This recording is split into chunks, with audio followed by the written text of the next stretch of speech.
Hello everyone, welcome to my channel.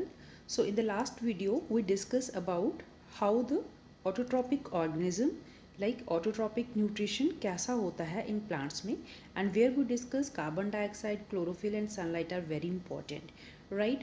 So today we'll discuss about the activity 6.1 which will show that how chlorophyll is important for the plant, right?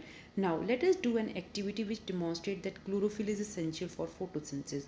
Photosynthesis के लिए हमने ये question पढ़ा था कि carbon dioxide and water react करते हैं in the presence of chlorophyll and sunlight, then they yield glucose at 6 molecules of oxygen and 6 molecules of water, right?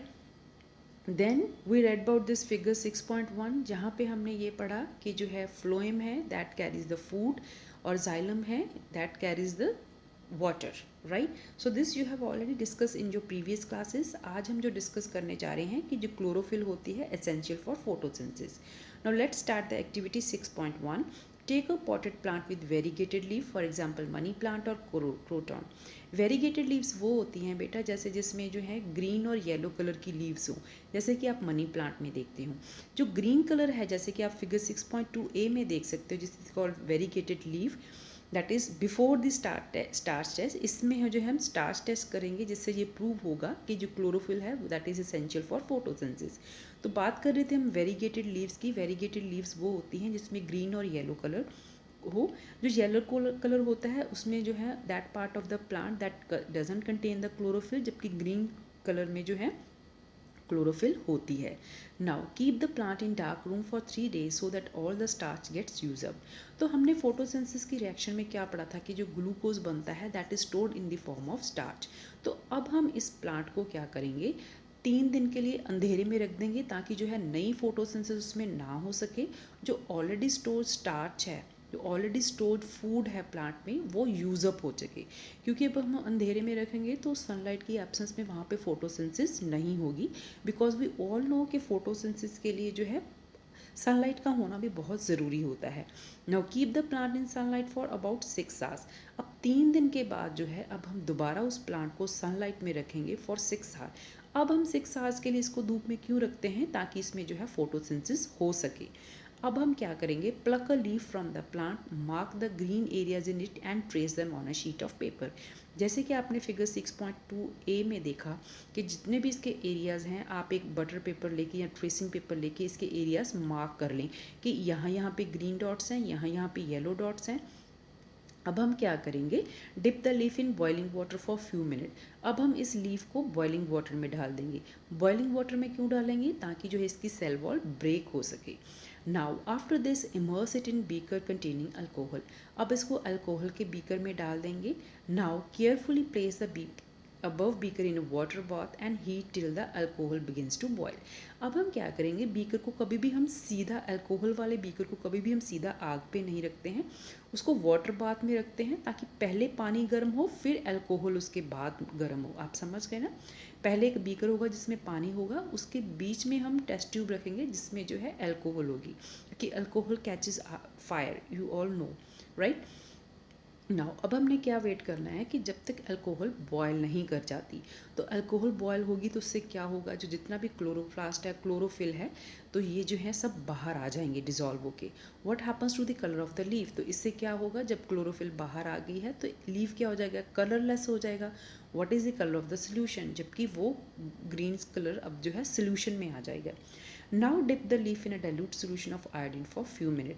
अब हम क्या करेंगे, उसी लीफ को हम आयोडीन सोल्यूशन में डालेंगे, right? Now take out the leaf and rinse off the iodine solution. अब हम क्या करेंगे, उसमें से जो एक्सेस आयोडीन सोल्यूशन है उसको वॉश आउट कर देंगे. Observe the colour of the leaf and compare this with tracing of the leaf done in the beginning. What you can conclude about the presence of starch in various areas of the leaf. तो हमने देखा जहाँ जहाँ पे photosynthesis हुई, photosynthesis कहाँ पे हुई, जहाँ पे क्लोरोप्लास्ट थे, ग्रीन कलर थे, वहीं पे जो है आयोडीन जो है स्टार्च के साथ रिएक्ट की और उसने क्या बनाया, वहाँ पे ब्लू ब्लैक कलर दिया.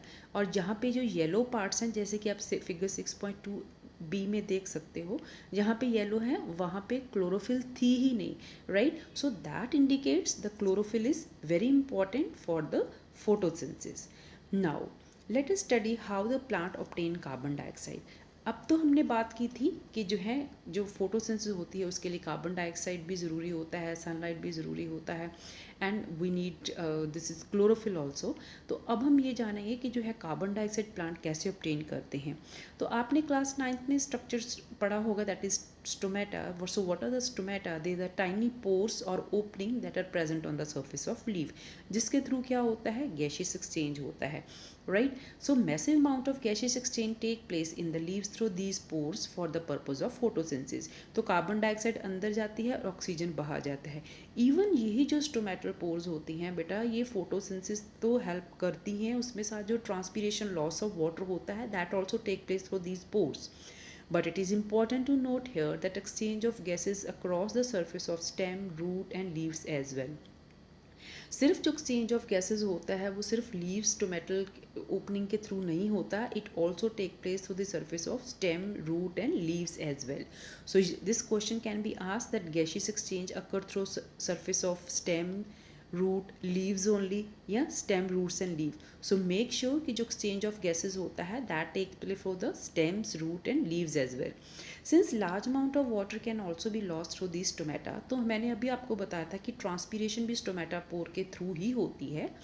तो the plant closes this pores when it does not need carbon dioxide for photosynthesis.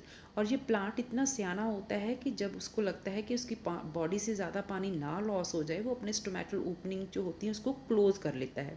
Stomatal की ओपनिंग और क्लोजिंग होती है वो किसके थ्रू होती है? It happens through with the help of guard cell. जैसे कि आप फिगर 6.3a में देख सकते हैं, ये जो है गार्ड सेल जो है आप देख सकते हैं, these are the kidney shape cell. और ये जो है जैसे ही पानी इसमें भर जाता है, जैसे प्लांट के अंदर पानी गया तो ये गार्ड सेल जो है भर जाएंगे पानी से, जिसकी वजह से गार्ड सेल स्वेल अप हो जाएंगे और स्टोमेटल पोर जो है खुल जाएगा। And in the case of B figure you can see when there is a loss of water, so जो है गार्ड सेल श्रिंक कर जाएंगे, जिसकी वजह से जो है स्टोमेटल ओपनिंग है वो जो है क्लोज हो जाएगी, right? Now the opening and closing of pore is a function of guard cell। किसका function है opening and closing of the pore? It is a function of the guard cell, right? The guard cells swell when water flows into them, causing the stomatal pore to open। आपको ये बात रखनी, जब भी guard cell के अंदर पानी जाएगा वो swell up करेगा।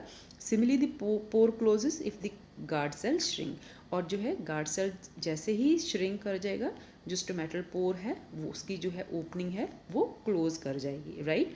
सो in the next video will discuss about the activity 6.2। Till then you stay tune and thank you so much for watching.